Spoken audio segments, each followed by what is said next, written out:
نہیں کروں کہ نماز جنازہ ہی کیوں نہ ہو، ان میں سورہ فاتحہ ضرور پڑھیں، اس کے بغیر نماز بالکل نہیں ہوتی۔ دلائل سے یہ بات ثابت ہے، بلا وجہ کی بحث میں نہ پڑھیں، اسے قبول کریں اور اس پر عمل کریں تاکہ آپ کی نمازیں ضائع نہ ہوں۔ ہم نے پڑھا تھا کل کے درس میں اللہ رب العالمین کا ارشاد، الحمدللہ رب العالمین، تمام تعریف اللہ کے لیے ہے جو رب العالمین ہے۔ قبول کریں کہ سارے احسانات انعامات پروردگار تیرے ہی ہیں، تو جس کے اتنے احسان پیر کے نیچے سے لے کے سر کے اوپر تک، پیدا ہونے سے پہلے سے مرنے کے بعد تک، جنت تک، سارے احسانات صرف تیرے ہی ہیں، اس کی تعریف صرف تیری ہی ہے۔ اور تو الرحمن الرحیم ہے، یعنی ہر طرف غالب ہے، ہمیں بھی ڈھانپے اور گھیرے ہوئے ہے۔ اور اتنا ہی نہیں، پھر ہے یعنی جزا کے دن کا مالک ہے، جو کچھ تم نے عطا کیا ہے، پیدا کیا، دنیا میں دیا، اس کا حساب و کتاب وہاں لینے والا ہے کہ ان نعمتوں کا ہم نے کیا حق ادا کیا۔ اب اس کے بعد جب بندے نے اللہ کے ان اسماء و صفات پر ایمان لے آیا، اللہ کی ربوبیت کو تسلیم کر لیا، اور پھر اس کے بعد یہ بھی مان لیا کہ اس کی ربوبیت جو ہمیں پال رہی ہے، اس کا حساب و کتاب یوم الجزا کو، یوم الدین کو دینا ہے، تو بندے کو سکھایا گیا کہ اس بنیاد پر اب یہ اظہار اور اعتراف کرے، ایاک نعبد و ایاک نستعین، کہ پروردگار تو رب العالمین ہے، الرحمن الرحیم ہے، مالک یوم الدین ہے، لہذا اسی وجہ سے میں صرف تیری ہی عبادت کرتا ہوں۔ ایاک نعبد، یہ نعبد و ایاک سیدھا جملہ ہوتا، اس میں تقدیم و تاخیر ہے۔ عربی والے جانتے ہیں کہ اس تقدیم و تاخیر سے حصر کا معنی پیدا ہوا، جس کا ترجمہ کرتے ہو کہہ رہے ہیں تیری ہی۔ کیوں تقدیم و تاخیر ہے؟ یعنی تیرے علاوہ کسی کی عبادت نہیں کرتے۔ وَإِيَّاكَ نَسْتَعِينُ، اور ہم صرف تجھ سے ہی استعانت یعنی مدد کا طلب کرنا، ہم صرف تجھ سے ہی مدد طلب کرتے ہیں، یہ جملہ حصر کا معنی پیدا کرتا ہے۔ اور یہ دونوں جملے اللہ رب العالمین نے ہم کو، آپ کو، انسان و جن کو جس مقصد ایاک نعبد و ایاک نستعین، پورے سورہ فاتحہ کا خلاصہ۔ کیوں؟ اس لیے کہ اس آیت میں جب بندہ اس کا اعتراف اپنے ظاہر اور باطن سے معنی اور مفہوم کو سمجھ کر رہا ہے، تو اپنی زندگی کے مقصد کو پورا کرنے کی بات کہہ رہا ہے۔ اب ہم شریعت پر جتنا بھی عمل کر رہے ہیں، روزہ رکھ رہے ہیں، تلاوت کر رہے ہیں، اللہ کے راستے میں خرچ کر رہے ہیں، نماز ادا کر رہے ہیں، اللہ اور رسول اللہ صلی اللہ علیہ وسلم کے احکامات کی جتنی پیروی کر رہے ہیں، وہ سب اس دو جملے میں شامل ہیں۔ تیری ہی عبادت کرتے ہیں، کسی اور کی عبادت گویا ہم نہیں کرتے۔ اس میں مقصد یعنی اللہ تبارک و تعالیٰ کے لیے اخلاص آ گیا، جو اہم دل کا عمل ہے، عبادت ہے، اور ہمارے اور آپ کی زندگی کا بنیادی مقصد ہے اخلاص۔ اخلاص کی ضد اصل کے بعد تھوڑی تفصیل سے گفتگو ہوئی، شرک ہے، کہ آپ کوئی بھی عمل جو اللہ کے لیے ہونا چاہیے کسی اور کے لیے کر دیا آپ نے۔ اگر براہ راست کیا تو شرک اکبر، اللہ کے لیے کر رہے ہیں، دل میں خیال آیا تو بعض حالتوں میں شرک اصغر۔ دونوں صورتوں میں شرک اصغر ہے تو وہ عمل برباد، شرک اکبر آیا تو پورا زندگی کا عمل برباد، کتنا بھی نیک کام کرو، کیونکہ آپ کا لا الہ الا اللہ اور ایمان سلامت نہیں رہا جب آپ نے شرک اکبر کا ارتکاب کیا۔ اللہ آپ کو اسے بچائے۔ تو اب یہ بندہ کہہ رہا ہے ایاک نعبد، یعنی اخلاص کا، یہ وہی معنی ہے جو ہم کلمہ توحید لا الہ الا اللہ کہہ کر ادا کرتے ہیں کہ پروردگار تیرے سوا، اللہ کے سوا کوئی عبادت کے لائق ہے ہی نہیں، تو اسی کو قبول کرنے کا معنی دے رہا ہے، اخلاص کا معنی دے رہا ہے۔ وہ ایاک نستعین، مانتے ہیں کہ تیرے سوا کسی کی کوئی طاقت، کوئی قوت، کوئی اختیار اور مشیت ہے ہی نہیں۔ اللہ رب العالمین کسی کو اولاد دینا چاہے تو دنیا کے کائنات کے سارے فرشتے، سارے انبیاء، سارے پیر، سارے اولیاء صالح مل کر اسے اولاد نہیں دے سکتے۔ اللہ رب العالمین کسی کو مارنا چاہے تو ساری کائنات مل کر ایک لمحہ اس کی عمر میں اضافہ نہیں کر سکتے۔ اللہ رب العالمین کسی کو بچانا چاہے تو وقت کے سپر کوئی پریوار ہو، کوئی حکومت ہو، امریکہ ہو، یورپ ہو، اسے مدد طلب کرتے ہیں۔ لہذا ہم اللہ رب العالمین کے علاوہ کسی سے مدد نہیں مانگتے۔ یہاں دونوں جگہ ایک نقطہ علماء نے، مفسرین نے یہ بھی بیان کیا کہ دیکھیں نعبد اور نستعین جمع کیسے ہے، ہم عبادت نہیں کرتے تیرے سوا کسی، تیری ہی عبادت کرتے۔ تو ہم سے گویا یہ مانا ہوا کہ اس میں اشارہ ہے کہ آپ زندگی میں مسلمان اکیلا نہیں جیتا، توحید والا انسان حق پر ہے۔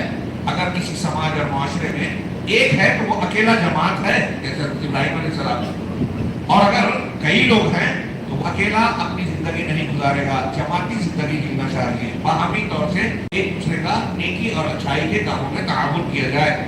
اب یہاں جو بندہ کہہ رہا ہے کہ ہم صرف تیری ہی عبادت کرتے ہیں اور تم سے ہی مدد طلب کرتے ہیں۔ علامہ ابن قیم رحمہ اللہ نے کتاب لکھی، طریق کیا ہے وہ مدارج السالکین فی کیا ہے فی مدارج ایاک نعبد و ایاک نستعین، اس میں انہوں نے اشارہ کیا، بیان کیا کہ ہم شریعت کے جن احکامات پر عمل کرتے ہیں زندگی کے کسی بھی گوشے میں، وہ سب ایاک نعبد و ایاک نستعین کے مدارج ہیں۔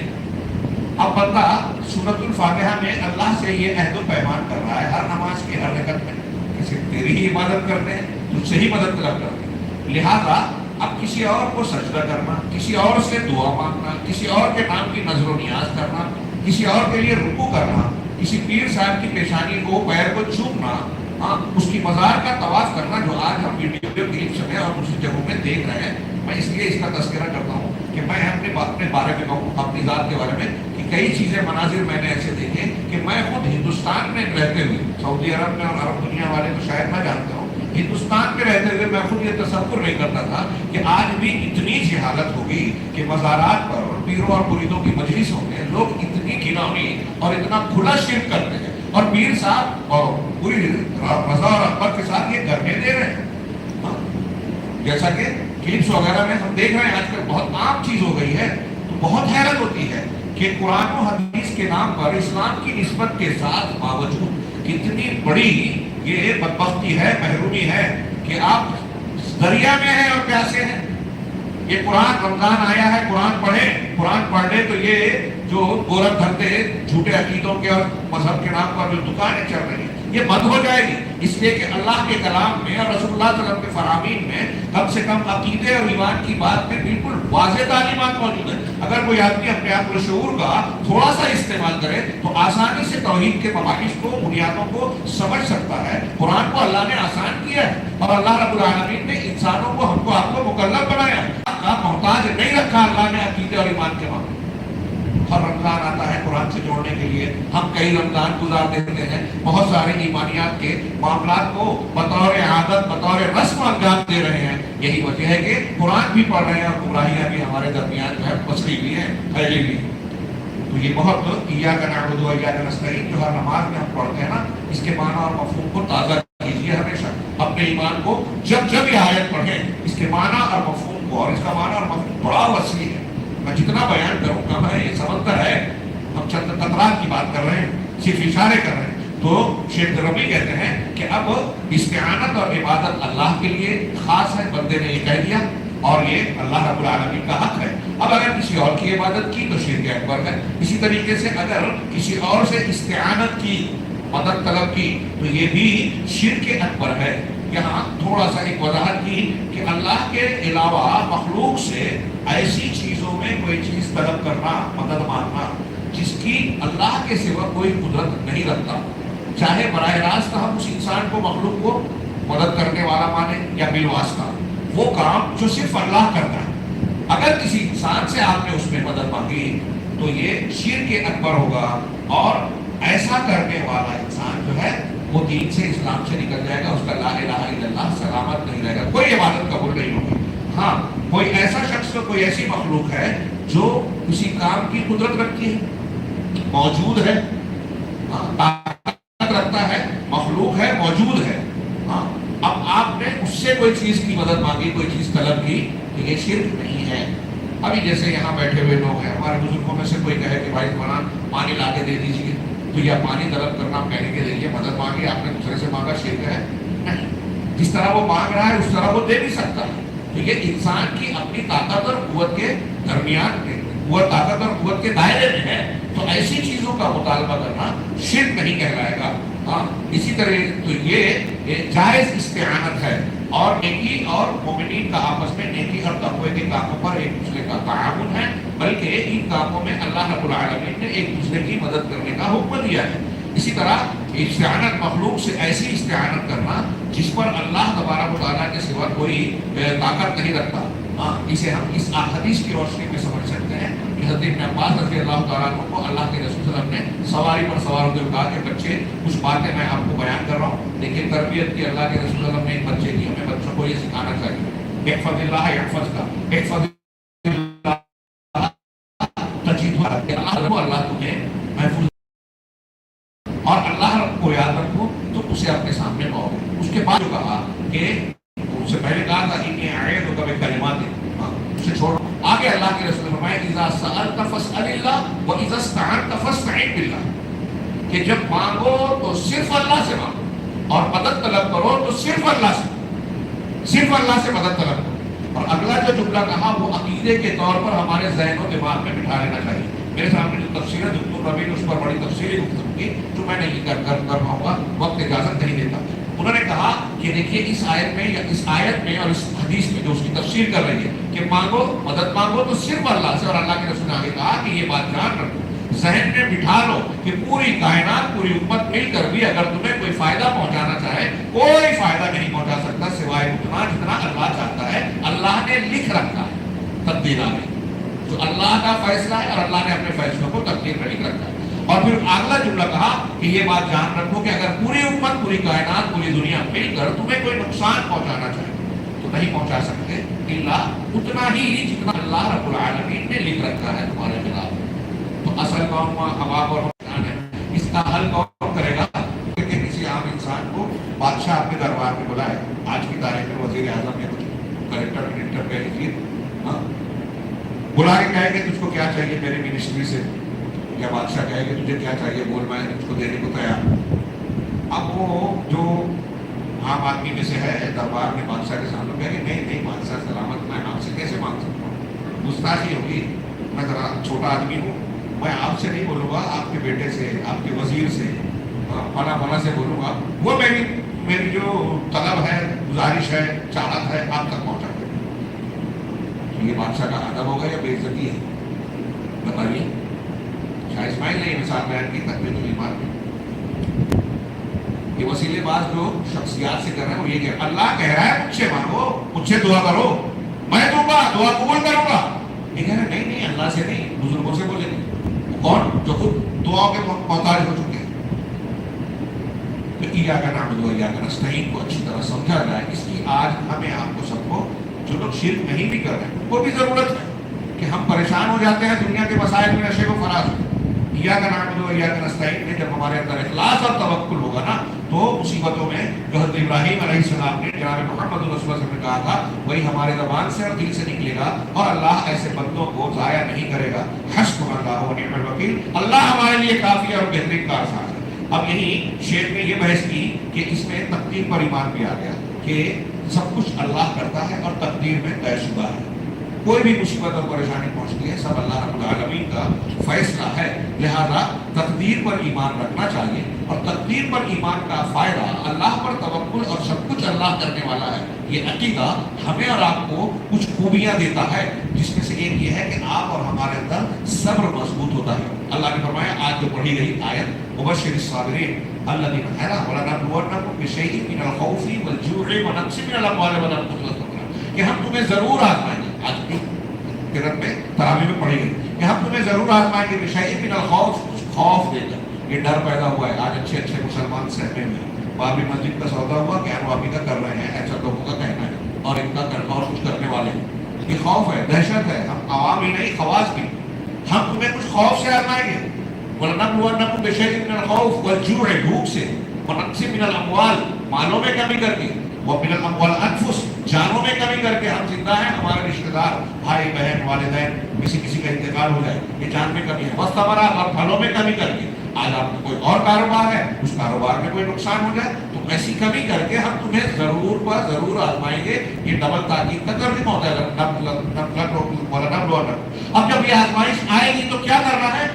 بشیر الصابرین، صبر کرنے والوں کو بشارت دے دی، جو صبر نہیں کرتے ان کا بشارت ہے۔ صبر کون کرے گا؟ جو یہ ایاک نعبد و ایاک نستعین کو سمجھ کر پڑھے گا کہ اللہ سے مدد مانگ رہے کیوں، اس لیے کہ طاقت قوت اسی کی ہے، اس لیے جو کچھ نقصان تکلیف پریشانی آ رہی ہے اس کے فیصلے سے ہو رہی ہے، اس کی تقدیر سے ہو رہی ہے۔ لہذا ہم جب جانتے ہیں کہ اللہ رب العالمین کا فیصلہ ہے تو سر جھکائیں گے، شکوہ شکایت نہیں کریں گے،